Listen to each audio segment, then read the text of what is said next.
राहुल गांधी जी का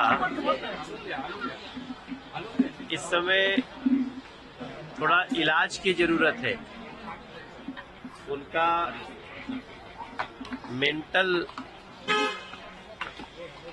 health checkup होना चाहिए। सबसे जो चिंता की बात है कि आप दुनिया भर का जात जानना चाहते हैं और अपना जाति नहीं बताना चाहते हैं, ऐसा क्यों? वो कहते, उनसे जब पूछा गया कि आपकी जाति क्या है, तो उन्होंने कहा कि इन्होंने मुझे गाली दिया। अगर राहुल गांधी जी से जात पूछा जाए तो उनको लगता है कि गाली दिया गया है, तो फिर दूसरे की जात पूछते हैं तो वो भी तो गाली हुई। तो वो सबको गाली देना चाहते हैं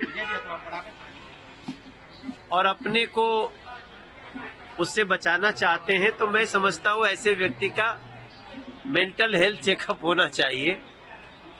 ये देश अपनी प्रतिभाओं से जिसको जो आगे बढ़ना होता है बढ़ता है, और इस देश के हर बच्चे में प्रतिभा है।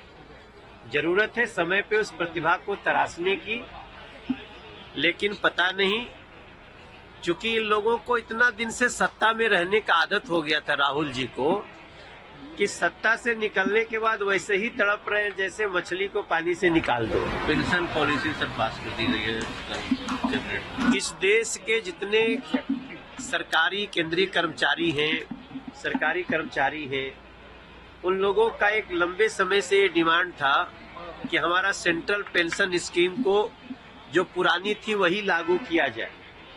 और आप सबको जानते हुए बड़ी खुशी की बात है कि 2 दिन पहले सेंट्रल पेंशन स्कीम को नरेंद्र मोदी जी की सरकार, उन्होंने इसको मंजूरी दे दी है।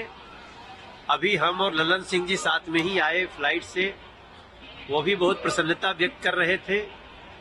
और मैं समझता हूँ ये देश के जितने सरकारी कर्मचारी हैं उनके लिए बहुत ही खुशी की बात है कि जो भी सरकारी कर्मचारी की जब नौकरी खत्म हो रही होगी या जब वो छोड़ रहे होंगे, तो उसके 1 साल पहले जो उनका वेतन होगा उसका 50% उनको पेंशन के रूप में मिलेगा।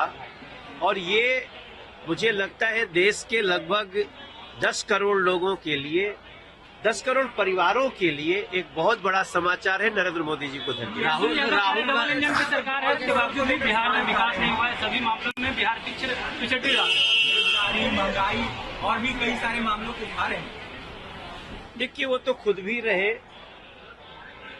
एक बहुत बड़ा वादा करके तेजस्वी बाबू आए थे कि हम आते ही 10 लाख लोगों को नौकरी देंगे।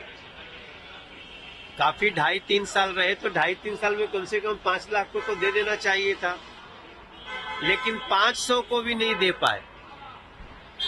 तो तेजस्वी बाबू को मैं इतने कहना चाहूंगा, देखिए, हम ये नहीं कह रहे हैं कि बिहार के हर एस्पिरेशन को हमने पूरा कर दिया है, लेकिन बिहार बहुत तेजी से विकसित राह पे चल रहा है। और बिहार को इस बजट में 26,000 करोड़ रुपया दिया गया है। अब उसका तो विरोध कर रहे थे तेजस्वी बाबू। आप अगर विपक्ष में हो के भी बिहार के समर्थक हैं, तो बिहार में जो इस बजट में स्पेशल दिया गया है, टोटल देखेंगे तो करीब 48,000 करोड़ का इसी बजट में है। लेकिन उसकी तारीफ करने की बजाय तेजस्वी बाबू को आदत पड़ गई है केवल विरोध करना है। मुझे लगता है जो बिहार को प्यार करता है वो बिहार के हर बेहतरी को स्वीकार भी। For exclusive and insightful videos, subscribe to our new channel ABP Live Premium.